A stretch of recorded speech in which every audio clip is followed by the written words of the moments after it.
മണിപ്പൂരിൽ ആംബുലൻസിനുള്ളിൽ ക്രൈസ്തവരായ അമ്മയും മകനെയും ബന്ധുവിനെയും മെയ്തേ കലാപകാരികൾ ചുട്ടുകൊന്നു. പോലീസിന്റെ കൺമുന്നിലാണ് സംഭവം അരങ്ങേറിയത് എന്നതാണ് പരിതാപകരമായ മറ്റൊരു വസ്തുത.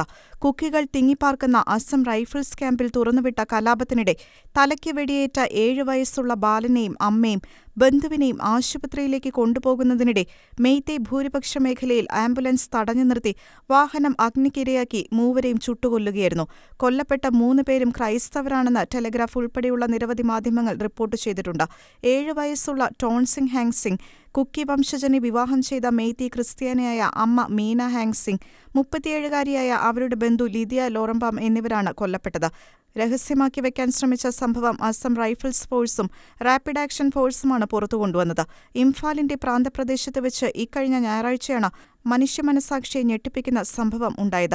ലാംഫൽ പോലീസ് സ്റ്റേഷന് സമീപമാണ് സംഭവം നടന്നതെങ്കിലും പോലീസ് ഇരകൾക്ക് മതിയായ സംരക്ഷണം നൽകിയോ എന്ന ചോദ്യവും ഉയരുന്നുണ്ട്.